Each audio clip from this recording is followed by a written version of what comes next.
Pokemon, Kaiju, Dragon Ball, and more. It's Steven's Toy Reviews. Hey there, collectors, it's Steven here, and I'm bringing you another Godzilla review. Actually, no, I'm not. I'm not bringing you a Godzilla review. Today, I'm going to be taking a look at Nozilla, the childhood kaiju figure designed by, I'm probably going to pronounce this wrong, Noger Chen. You can find him on Facebook at goodzilla.art or on Instagram at goodzilla825. This was also produced by Black Seed Toys. Now, this is actually relatively interesting because it brings a unique concept into vinyl figure format. We all remember our childhoods when we were growing up with Godzilla and everything seemed to be so awesome.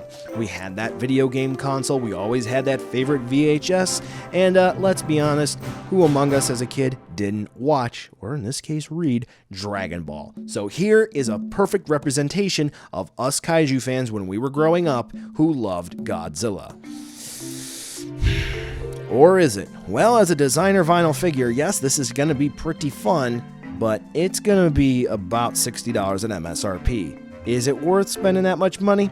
Let's take a look to see whether or not Nozilla is worth adding into your collection. Guess what? No, you don't know it, but now I'm going to tell you. Nozilla is actually going to be the topic for my January 2020 Patreon gallery. That's right, every month I have an action figure photography gallery, or just a fun picture gallery that goes up on my Patreon for all of my patrons at the silver tier and higher to check out. And this month we'll be featuring this not kaiju. So if you're interested, here's a teaser pic. You can head on over to my Patreon to check out the rest of them. All right, let's continue on with the review. Definitely looks like the design here is based off of the 1984 design of Godzilla, specifically because I'm looking at the way that the eyes are sculpted in there and painted, and yeah, I'm thinking with the mouth too, we see, yeah, I'm thinking this is meant to be 1984, or specifically maybe 825, maybe 1985, I don't know. Anyway, yeah, I'm gonna go ahead and say this is the 1984 design of Godzilla, but in some human clothing, and I do have to say that the sculpt of this figure overall is really, really great to actually look at, and to be honest, it's cute. I think this is really fun to see, and it's an interesting take on the Godzilla character.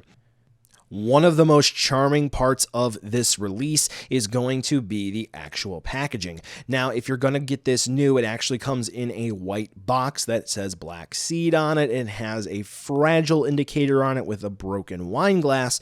And then we have this card artwork here with Nozilla in the bubble, and it looks pretty cool. So the only downside of this is that it's actually stapled shut, so you are going to have to figure out a way to finagle one of the staples out and then slide Nozilla out or damage it, which I don't think anyone wants to do, because the card artwork is really fantastic and the way that he's displayed in that bubble is sweet as well. Overall, I think this is great for MISB collectors, so if you never plan to open this one up, well, cool. You're actually making a pretty good choice here. Nice display piece. I'm not sure what the characters on the shirt mean, but hey, they're pretty cool. Nozilla's wearing some basketball shorts, an orange cap, and of course, he's got the sneakers on, so all is fine and dandy. Now, where it comes down to sort of the not as impressive portion of this section is, well, unfortunately, the quality control. Yes, the paint applications on the head, those do look good. We have some nice nails, the basketball shorts look fine, but the figure does have a sort of brownish wash to it, and in some spots for the shirt it does look like it's applied a little too heavily in some spots, and then others it looks like it's missing entirely, so it doesn't look like it's a nice even coat, and that is a bit distracting when you're handling the figure. Additionally, mine has some random white streaks on the right hand, which is, a bit of a bummer. But other than that, the figure does look pretty dang rock solid, and the paint applications are in line with where they should be. There's only one small little scratch on one of the tail dorsal plates, and that's not really that big of an issue because in attempting to get the tail on, it actually fell off and dropped on my hardwood floor, so that may have been my fault. Otherwise, Nozilla here does look pretty dang cool. Seeing as this is a vinyl figure, there really isn't meant to be a whole bunch of articulation where he's going to be doing flips and tricks and whatnot. We're going to have a swivel at the neck, a swivel at the shoulders, a swivel at the hips, nothing at the ab area, and then we technically do have a swivel at the tail, but because of the way you have to assemble it, it doesn't really move too much. So it's pretty basic, nothing more than that. On that note, it would be interesting to see this as a full-blown action figure someday. Now, this guy is going to come with some accessories. He's going to come with a handheld video game system, a VHS cassette tape, and what is that? A Dragon Bell manga? Oh, very, very clever there. Now, he's intending to hold all of these accessories, at least on the card artwork, but unfortunately, it's difficult for him to hold a VHS tape, while the other two, he holds just fine. Now, taking a look at everything up close and personal, the actual quality of everything does hold up pretty well. The game console looks fine. The VHS tape has some nice detailing to it. It looks like a mini VHS tape. And the manga book, well, actually, it just has the decal on it. Which, speaking of decals, you may notice that the decals are starting to lift a little bit on mine.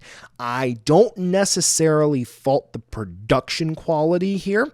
I actually live in my current residence, which is heated by steam heat, which, if you do know anything about that, that can lift up decals like this. So, not sure who to blame here, but in fact, the decals are lifting a bit, but I keep pushing them back down. It's okay. Not a huge deal.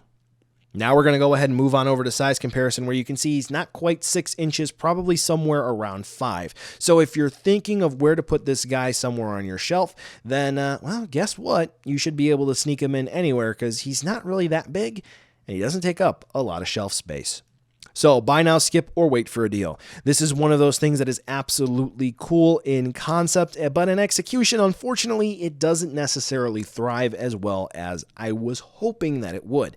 But that being said, if you're taking away some of those faults of the figure, it is really charming. And as a designer vinyl figure, a lot of folks are going to be happy to actually see a representation here, not factually, Godzilla here on the shelf with other things you just might have. I mean, you could even take this to work and put it on your desk or maybe somewhere in your cubicle, have him hold the Dragon Bell manga, which, would be a little nod to something else as well, and it would be pretty much normal, if you will, in today's day and age. So, Nozilla here is definitely worth a consideration for purchase in my book. Just review everything carefully that I showed you today and really try to think if it's worth the purchase. Personally, even with some of the things that are not quite right with this that I know of now, I still would make the purchase. Well, collectors, that brings us to the end of the video today, and I just wanted to take a second to thank you so much for watching. Now, you've heard a lot from me. I'd like to hear a little bit from you. Drop in the comments down below whether or not you liked it, you hated it, or maybe you were somewhere in between. I also want to take an extra second here for a nice, humongous thank you to all the patrons for SDR over the last month who have really helped the channel grow into what it can be today. So to all of you, 2 big thumbs up. Thank you very much. And now the end card should be popping up, which will give you a few clickable links, like maybe to subscribe or head on over to my Patreon, or some short URLs like to my social media or to my Teespring store. There's also a video I hand selected for you, so if you want to watch another STR video, I hand selected some good content for you to watch, so definitely check out that video. Thank you again so much for watching, and I'll catch ya in the next video.